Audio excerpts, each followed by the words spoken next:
Yaqulullahu li'abdihi, Allah berkata kepada hambanya, ya abdu, wahai hambaku, anta sesungguhnya engkau, la tamliku tidak memiliki apapun. Hakikatnya engkau tidak punya apa-apa. Kamu tidak memiliki apapun. Beli gablek apa-apa. Illa ma malaktuka, kecuali aku yang memberikan hak kepemilikan itu kepadamu.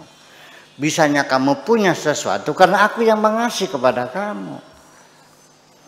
Ya, hak kepemilikan pun bukan hak kepemilikan sertifikat, itu hanya HGU, hanya hak guna usaha atau hak guna pakai. Suatu-waktu nanti ku ambil lagi. Itu. Jadi apapun yang kau miliki sebetulnya tidak lebih, itu adalah titipanku kepadamu. Ku beri namanya hak guna pakai atau hak guna usaha. Setelah selesai kontraknya, kamu pulang itu semua kau ambil semuanya. Setuju silakan, ya udah. La tamliku nafsaka, termasuk juga engkau tidak memiliki dirimu.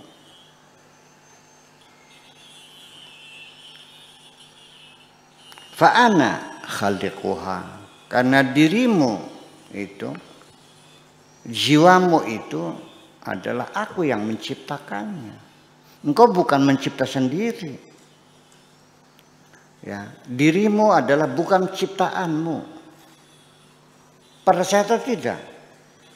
Ini bukan teori, ini realita. Dirimu bukan ciptaanmu. Kalau ia memang dirimu itu adalah ciptaanmu, tentu engkau akan menciptakan dirimu orang yang paling cerdas. Betul enggak? Kenapa jadinya oon? Iya. Karena aku yang mencipta. Wala tamliku jasadaka, termasuk jasadmu juga. Fa'ana sawaituhu, aku yang menyempurnakannya. Kubuat matamu begitu indah, itu aku yang menyempurnakannya.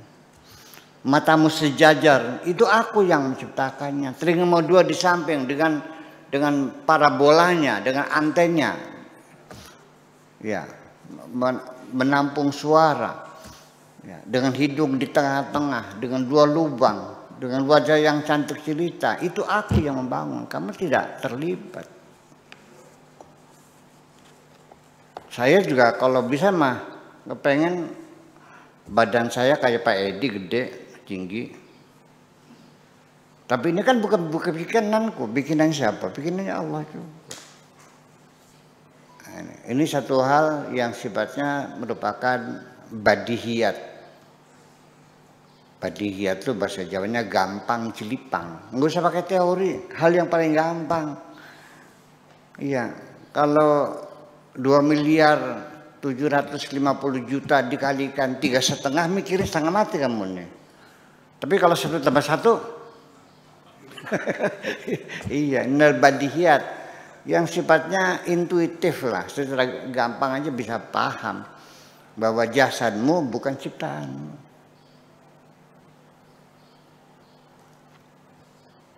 Iya, bukan ciptaanmu, bukan bikinanmu. Wala tamliku jasadaka fa'ana sawaituhu, karena aku yang menyempurnakan. Ketika engkau sempurna, aku yang menyempurnakan. Ketika engkau cacat, lahir tanpa tangan tanpa kaki, memang aku sengaja bikin seperti itu supaya orang tubuhnya sempurna bersyukur kepadaku. Kalau semua manusia aku buat sempurna semuanya, engkau akan tidak mengakui akan kekuasaanku.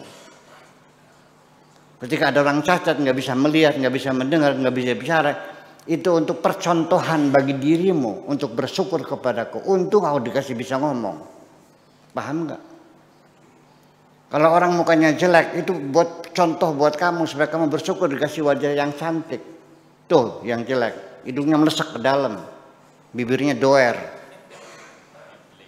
Ya, matanya kicor satu. Baru engkau sadar bahwa engkau cantik jelita, engkau bersyukur.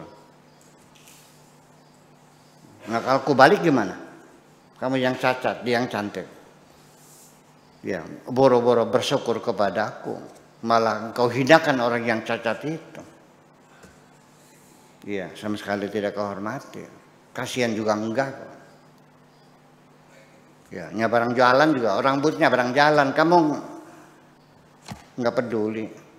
Silakan aja. Betul nggak begitu? Ini satu. Ini artinya apa? Minal badihiyat yang gampang sekali bisa dipahami. Anta bitakum. Engkau bisanya tegak berdiri, bisanya eksis. Ya. Itu aku yang menentukan. Wa bi kalimati ji'ta ila dunya, dan berdasarkan keputusanku engkau kuhadirkan ke dunia ini. Siapa yang memutuskan engkau hadir ke bumi? Bukan dirimu, bukan bapakmu, dan bukan ibumu. Ibu bapakmu tidak pernah terbesit pikiran sedikit pun untuk membikin kamu. Dari awal juga bapak dan ibumu hanya untuk mencari kesenangannya sendiri kok. Kamu lahir berdasarkan keputusan Tuhanmu. Banyak orang yang pengen punya anak. Sampai 15 tahun gak punya anak. Banyak gak? Dukun habis dukunnya enggak bisa. Bayi tabung enggak jadi juga. Cloning apalagi. Terus?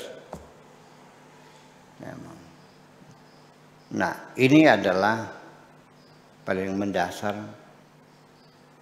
Jadi namanya tauhid. Mengesahkan Tuhan. Tolong, jangan terbatas hanya engkau menjadi Tuhan satu. Paham itu mah gampang.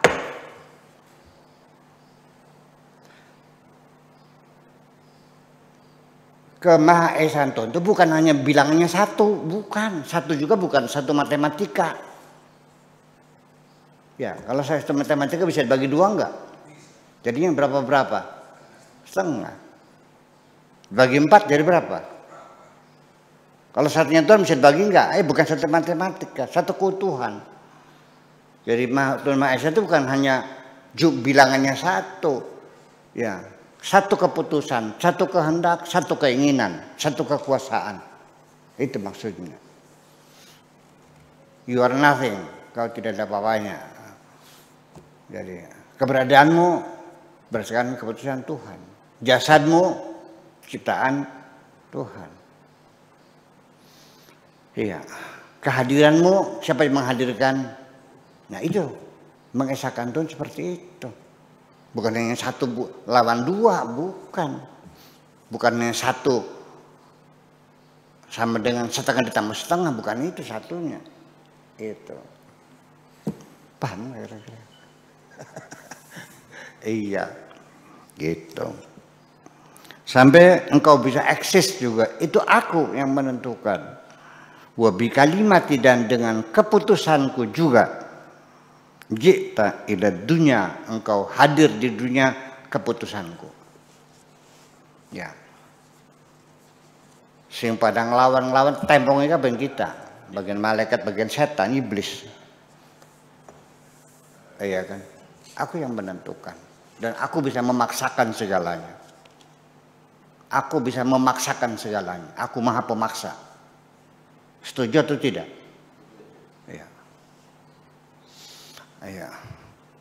Al-Qahar. Limanil mulkul yawm lillahil wahidil qahar. Punya siapa kerajaan dunia ini? Untuk Tuhan yang maha pemaksa. Al-Qahar, dipaksakan. Suka tidak suka. Aku menjadi gini pasti terjadi. Karena aku adalah Tuhan. Aku bukan level seperti kamu. Aku adalah makhlukku. Itu kalau ngomong lebih keras lagi. Ya abdu, wahai hambaku, Qul la ilaha illallah. Yuk katakan. Tidak ada Tuhan kecuali Allah. Atau bahasa Indonesia yang agak sedapnya, Tuhan itu hanya Allah. Semestaqim. Lalu setelah engkau memproklamirkan bahwa Tuhan hanya Allah, bersikap konsisten untuk selamanya. Sing ajeg, sing lempeng. Jangan mancela, mencele. Jangan leab, leob. Iya. Jangan bergoyang. Fala ilaha illa ana. Tidak ada Tuhan kecuali aku. Tuhan itu hanya aku. Itu. La wujuda hak. Tidak ada satu wujud keberadaan yang asli ada. Tidak ada sesuatu yang wujud aslinya kecuali adalah milikku, untukku. Wa kullu ma siwaya minni. Apa saja di alam dunia ini, langit, bumi, ya, matahari, bulan, Merkurius, iya, Venus, bumi, Mars, Jupiter, ya, Saturnus, Uranus, Neptunus, Pluto, dan semua galaksi-galaksi, semuanya selain aku, apa saja, kullu masiwaya minni adalah berasal dari aku, bersumber dari aku semuanya ini, berawal dari aku, datangnya daripada aku.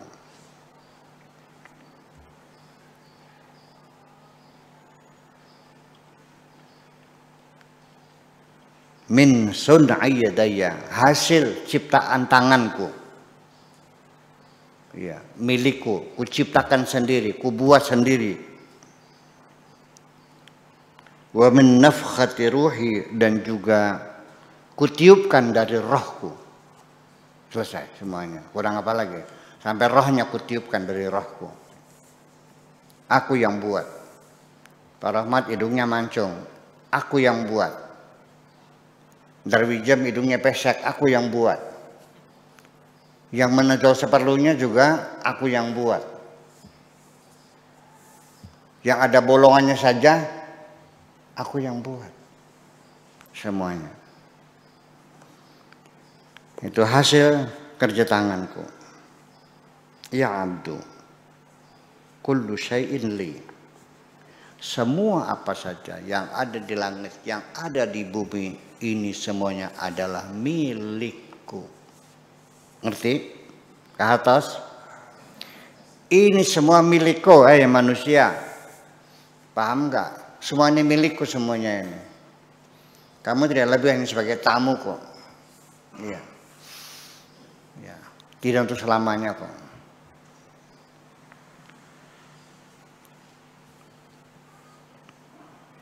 Fala tunazi'ni mali.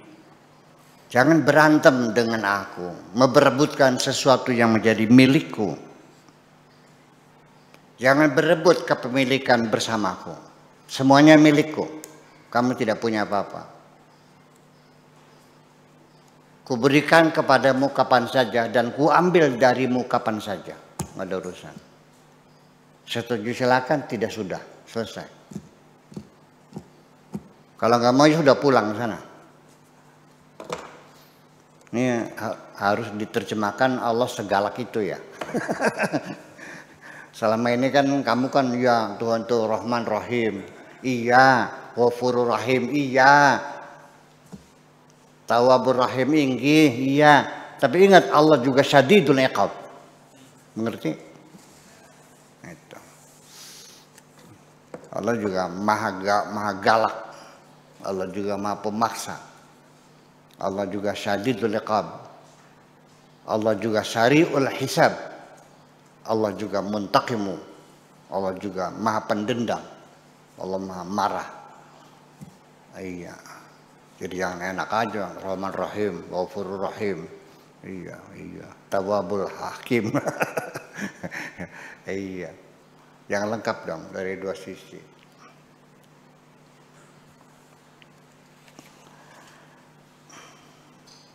Jadi jangan la tunaza. Jangan berebut. Apa saja yang jadi milik, udah jangan rebutan. Ngerti nggak jangan rebutan?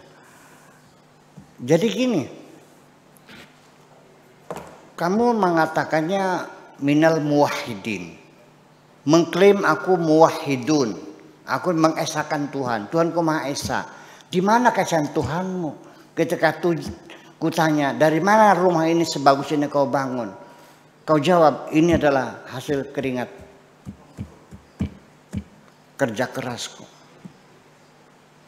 hasil jerih payahku, keringatku. Mobil dari mana? Beli. Mana? 3 miliar. Di mana? Dari dealer. Istrimu cantik, iya, kepokon dikemat. Jadi engkau bertuhan dan engkau mengklaim Tuhanmu Esa. Di mana keesaannya? Engkau membanggakan dengan kecantikanmu, engkau membanggakan dengan keilmuanmu, engkau merasa dapat harta, dapat susah payah sendiri. Di mana keberadaan Tuhanmu? Yang selama ini kau yakin yang ku dapatkan sendiri, habis jerih payahku, banding tulang peres keringat, kepala jadi kaki, kaki jadi kepala, siang jadi malam, malam jadi siang. Banding tulang peres, keringat. Enggak dikasih Tuhan? Enggak. Mau dapat cewek sendiri kok. Di mana esanya? Kalau Tuhan Maha Esa, ternyata ketika sakit, lalu Allah kasih kesembuhan. Yang disanjung dokter kok. Yang dipuja-puja obat paten. Atau kalau melihat dukunnya disebut sakti-sakti. Allah mah enggak sakti, yang sakti dukun. Itukah makna ini lagi memaknai keesaan Tuhan. Hanya Allah, semuanya hanya Allah. Yang bikin kau kaya, ini tidak, hanya Allah. Yang bikin kau sakit, hanya Allah, hanya satu. Yang menyembuhkan, hanya Allah. Yang menciptakan langit bumi, hanya Allah. Itulah makna Esa. Bukan Esa satu. Paham begini? Sakit, siapa yang bikin penyakit? Hanya Allah. Yang menyembuhkan, hanya Allah. Ketika semuanya hanya Allah, berarti engkau sudah mengesahkan Tuhan. Itu mana tauhid. Bukan hanya satu bilangannya, bukan dua. Iya, jadi jangan berantem memperebutkan sesuatu yang menjadi milikku, ya sudah. Di mana kita mengimplementasikannya? Ketika Pak Edi mobilnya hilang, Alphardnya hilang, mobil Alphardnya hilang. Siapa yang bisa mengambil mobilmu? Siapa yang bisa menghilangkan mobilmu? Ya sudah, jangan ngenes, ya udah, tinggal minta lagi, ya Allah aku ikhlas, aku minta lagi yang baru. Apa namanya yang setara namanya? Yang Toyota lagi tuh, mau no? Wildfire, ya Allah aku ikhlas. Alphard ngilang, aku minta Wildfire. Dikasih. Jangan lalu marah-marah. Sebab maling sendiri pun kalau Allah tidak kasih izin tidak akan bisa mencuri mobilmu itu. Tahu si Kabayan? Iya. Akan dirampok rumahnya. Akan dijahati. Perutnya ditekan Allah, Bang. Pengen berak, keluar akhirnya. Selamatkan. Itu kan si Kabayan. Iya. Kali-kali keselamat bahaya. Ya karena kejujuran hatinya, dia kasih selamat saja. Semacam itu. Itu maknanya mengesahkan Tuhan itu jangan berebut kepemilikan. Masalahnya bagaimana engkau itu meyakini Tuhan Maha Esa tapi berebut kepemilikan dengan Tuhan. Orang yang berebut kepemilikan berseteru enggak? Bermusuhan enggak? Ke pengadilan enggak?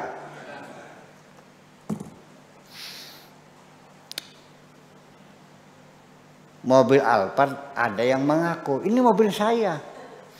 Kata dia, saya dapat beli kok. Ini kwitansinya. Orang ini juga aku punya BPKB-nya. Berantem enggak? Polisi. Jadi ketika engkau merasa memiliki di dunia ini, apapun yang kau miliki, sekecil apapun, jangan pernah merasa memiliki, itu milik Tuhan. Ketika engkau mengklaim itu adalah milikku, berarti engkau berantem dengan Tuhanmu.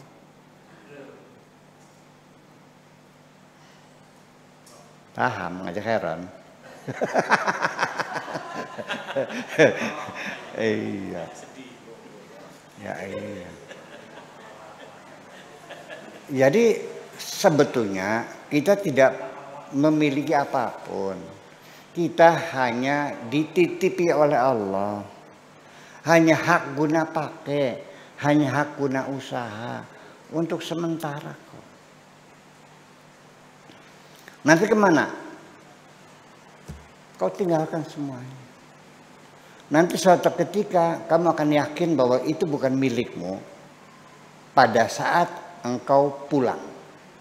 Udah jatuh tempo, sudah expire, sudah masa kadaluarsanya sudah datang, engkau tidak akan minta tambahan waktu. Ya Allah, aku jangan pulang dulu karena anakku masih baru tamatan SD. Nanti kira-kira sudah selesai kuliah, nggak bisa. Ya udah deh, ditunda setahun, nggak bisa. Ya sudah 1 jam aja, bertobat dulu, nggak bisa. 1 menit nggak bisa, 1 detik pun nggak bisa. Pulang, diseret sekalian pantungnya. Wa idza jaa ajaluhum la yastakhiruna sa'atan wa la yastaqdimun. Nanti ketika kamu pulang, bajumu pakai sarung, pakai kebaya, pakai topi, ganti baju enggak? Apa namanya? Ketika pulang, ganti baju enggak? Apa bajunya? Namanya kafan. Warnanya apa? Warna batik enggak? Pakai baju seragam namanya kafan. Ada kantongnya enggak? Nanti naruh uangnya di mana? Enggak ada, karena kamu tinggalkan semuanya. Wes paham?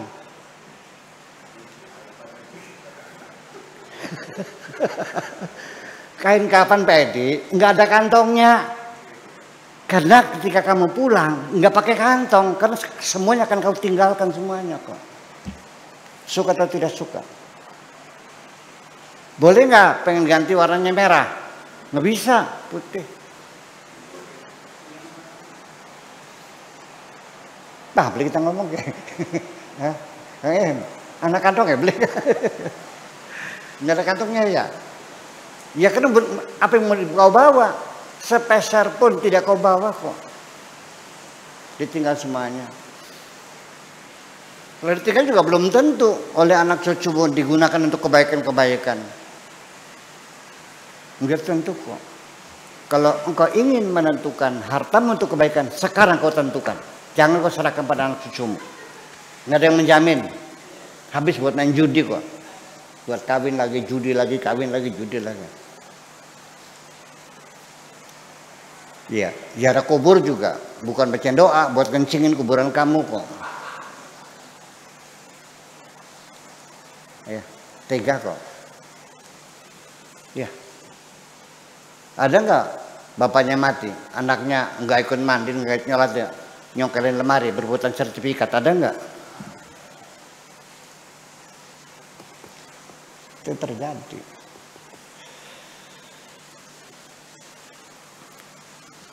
Apalagi kita.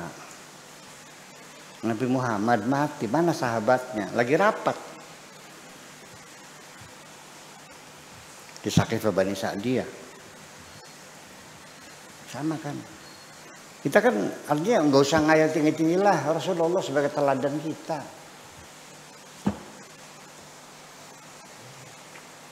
Mana para sahabatnya? Lagi rapat Saqifah Bani Sa'diyah. Rapat apa? Rapat khilafah. Ya kalau anak kita kan sama lagi berebut nyokelin sertifikat kan. Ke lemari cari sertifikat.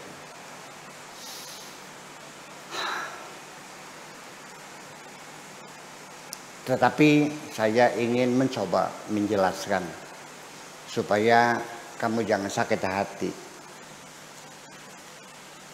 Ada satu alasan kenapa Nabi meninggal nggak ada yang ngurusin, mereka rapat. Dalam sistem ilmu tata negara bahwa tidak boleh ada stagnan dalam pemerintahan ini. Nggak usah sehari 2 hari, 1 jam saja bisa bubar negara ini. Itulah makanya aturannya itu adalah presiden dan wakil presiden tidak boleh naik pesawat bareng-bareng. Itu protokolernya.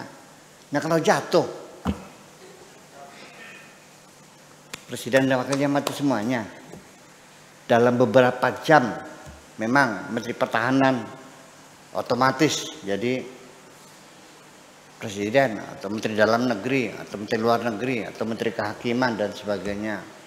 Ya tapi kan ukurannya berapa jam, itu kan bisa bubar negara. Jadi ada alasan kalau saya bahwa para sahabat itu tidak boleh ditunda. Ada yang usul, sudah urusan khilafah mana nanti ini Nabi, nggak bisa, ini penting. Iya, udah nggak usah ikut Madinah. Udah, presiden mati ya mati, silakan urus di sana. Ini urusan bagaimana? Gitu, paham nggak? Ini untuk membesarkan hati saya, supaya saya jangan ngenes. Membesarkan hati saya supaya jangan ngenes gitu ya. Jadi saya tidak menyalahkan Abu Bakar, tidak menyalahkan Umar, karena mereka paham, mereka para politisi ulung ya, paham. Jadi nggak bisa. Itu segampang mandikan mayat ke Rasulullah, segampang tuh siapapun bisa. Tapi ini gimana negaranya? Karena konfliknya sangat besar sekali. Iya, berebut kekuasaan. Ada opsi Quraisy, opsi Ansor, opsi Muhajirin, dan lain sebagainya. Itulah persoalannya. Oke, jadi itu semuanya adalah titipan Allah semuanya. Jadi kalau titipan tuh, kalau yang punya datang diminta lagi dikasihkan enggak? Pak Rahmat punya usaha titipan sepeda motor karena rumahnya dekat jalan raya. Yang dekat Pak Edi ya. Iya. Jadi dari kampung kan naik sepeda, naik motor mau ke Bandung kan gitu. Kan dititipkan di situ. Di perempatan kan juga ada motor tour mau ke Bandung masih naik bus kan. Itu atau di sini Kaji Masrur tuh titipan sepeda motor yang dari Bangka 2 dari segala macam motor terus naik bus ke Jakarta. Itu sehari kan 5.000. Nah, ketika yang punya datang kartusnya diserahkan nih, kartusnya nomornya diambil, dikasihkan enggak? Kalau yang punya titipan itu nangis menjerit-jerit, menahan motornya tidak diambil, gila nggak orang itu? Nah sekarang saya tanya, ketika sesuatu diambil Allah, kenapa kamu nangis? Ketika istrimu diambil, kenapa nangis? Ketika anakmu diambil, kenapa nangis? Kenapa? Berarti kamu gila nggak? Jujur aja, iya saya gila. Iya. Itu persoalannya. Jadi kita ngaji rasa semacam ini nih. Iya, selama ini saya dikacau balau ini. Kalau begitu saya percaya titipan, bohong dong begitu. Hanya basa-basi aja. Selama ini kok hanya basa-basi kok. Iya titipan Allah ya, buktinya nangis ya. Tapi anak kesayang ya itulah dia. Istri kan mesti tetap jelita, iya. Nanti dikawin orang lagi ya, aduh.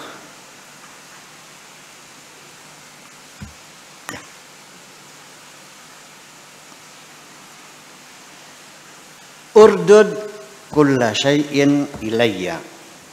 Kembalikan apa saja kepadaku.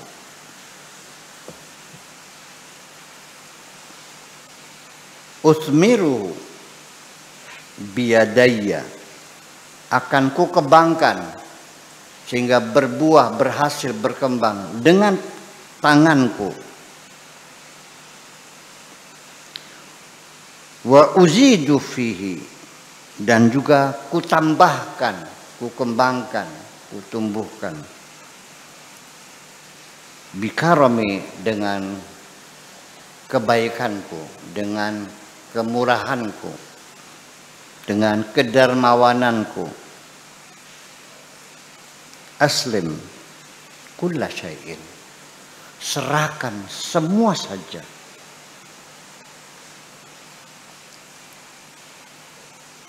Aslim ilayya. Serahkan semuanya kepadaku. Ya Allah, ku serahkan semuanya kepadamu. Sebagai pemilik yang hakiki adalah Engkau. Terserah Engkau. Hartamu, sawahmu, mobilmu, jasadmu, rohmu, semuanya serahkan Allah. Taslam min kulli syai'. Engkau akan selamat dari segala sesuatu.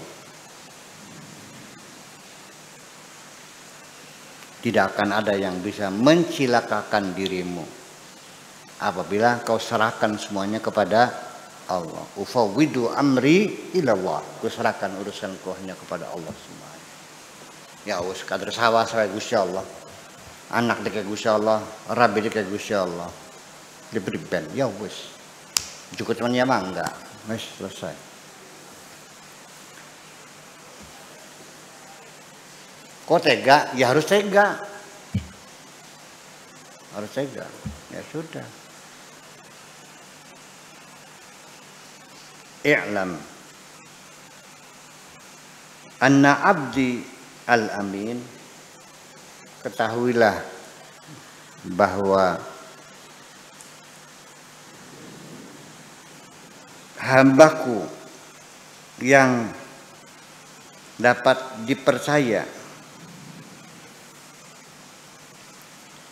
yang menjadi kepercayaanku, abdi al-amin alayya, huwa alladhi radda siwaya ilayya. Dia akan menyerahkan kembali apa saja kepadaku.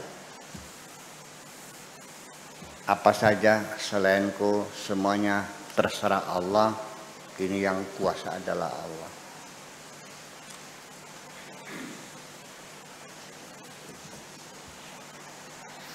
Termasuk mana yang boleh kau pakai dan mana yang tidak boleh engkau pakai. Semua fasilitas yang diciptakan aku yang menentukan, bukan siapa-siapa. Bahkan rasul-rasulku, nabi-nabiku, tidak kuberi hak untuk melarang siapapun untuk menikmati fasilitas ini. Aku yang menentukan. Itulah makanya halal dan haram adalah hak prerogatif Tuhan semuanya. Ngerti? Kanjeng Nabi Muhammad ditegur oleh Allah, ya ayuhan nabiyyu lima tuharrimu ma ahallallahu lak.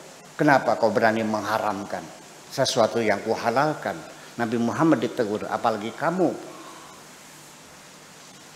Pak Rahmat mengharam-haramkan. Enak aja. Semuanya ciptaan Allah. Yang menentukan boleh dan tidak boleh adalah Allah. Kita mah tugasnya hanya mengikuti. Wa ma atakumur rasul fakhudhu wa ma nahakum anhu fantahu. Apa yang dilarang lakukan. Kalau yang disuruh kerjakan.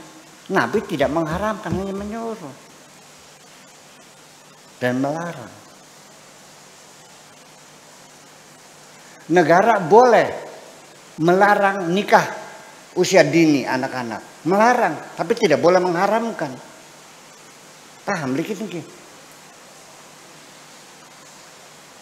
Negara boleh menyuruh belajar 12 tahun, tapi tidak mewajibkan Paham nggak? Iya, ini persoalannya. Atas dasar apa manusia biasa seperti saya kok berani mengharamkan? Mengasih siapa sih? Saya kan bukan apa-apa. Selagi alam ini, selagi pondok ini, saya yang membangun. Saya menentukan siapa yang boleh masuk, siapa yang bisa dong. Betul nggak? Satpam di depan. Kata saya, itu teman saya, Pak Edi. Silakan masuk. Nggak bisa Bu ya, ini kan pandemi. Saya pecat kamu nih sekalian. Yang berhak melarang itu saya di sini, otoritas.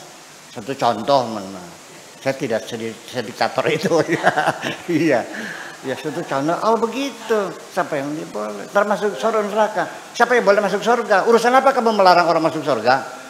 Namanya punya siapa sih? Kadang-kadang orang memposisikan dirinya lebih tinggi dari Tuhan. Nggak bakal bisa masuk surga. Itu orang kafir. Memangnya surga milik kamu? Kamu sendiri yakin nggak masuk surga? Nggak sadar kadang-kadang. Dikiranya Tuhan tuh adeknya barangkali. Iya, ditongor-tongor kah? Ini persoalannya. Ya udah, hak prerogatif Allah. Kalau memaafkan, ya boleh saja. Kalau menghukum boleh saja. Innaka tu'adzibu man tasya wa taghfiru man. Ayat ini kan dibaca tiap tahlil. Betul enggak? Tapi sekalipun begitu, tu'izzu man tasya wa tudhillu man tasya, tudhil muka liman tasya wa tanzil muka liman tasya.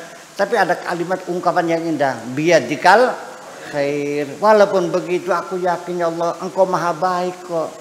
Enak banget kok. Segitu indahnya nggak paham. Selama ini kau pahami apa biyadikal khair tuh? Di tanganmu ada kebaikan gitu.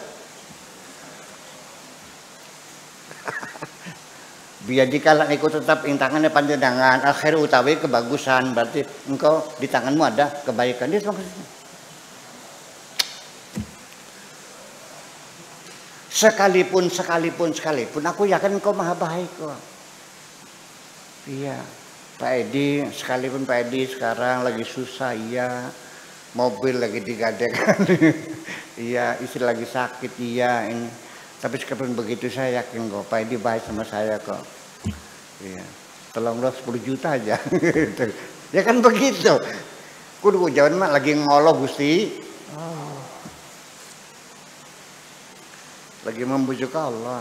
Kendati pun engkau berkuasa mutlak, apa saja bisa, menghukum orang bisa, memaafkan bisa, memberi jabatan orang bisa, mencopot jabatan bisa, tapi yakin engkau maha baik. Iya, gitu.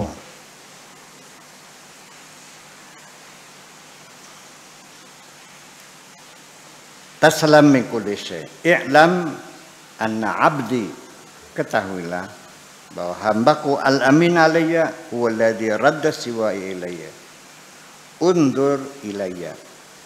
Lihatlah aku. Lihatlah aku.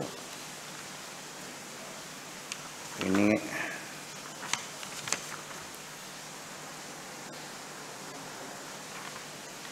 lihatlah aku.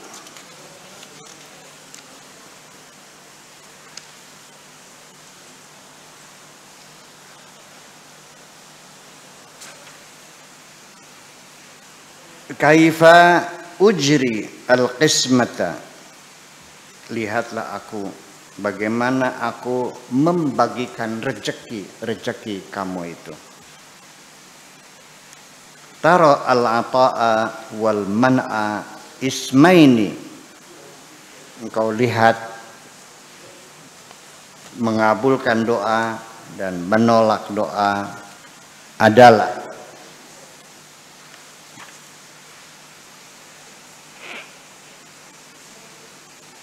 dua isimku, dua namaku.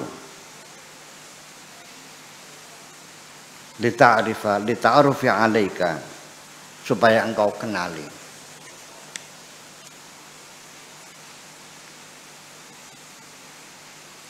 Al-qabdu dan al-bastu adalah, al-basitu dan al-qabidu adalah dua sifat milik Allah. Artinya aku tetap punya kuasa mutlak untuk menerima atau menolak permohonan-permohonanmu. Itulah makanya saya sering mengatakan, ketika engkau meminta sesuatu kepada Allah, apa saja, di samping engkau bersungguh-sungguh memintanya, ndp, tawadu, ya kan, dengan tetesan air mata berlinang, bangun tengah malam, ya itu penting. Tetapi ada yang lebih penting lagi, yaitu persiapkan dirimu supaya engkau dilihat Tuhanmu, engkau layak untuk diberi. Itu yang paling penting. Makasih. Assalamualaikum warahmatullahi wabarakatuh. Waalaikumsalam warahmatullahi wabarakatuh.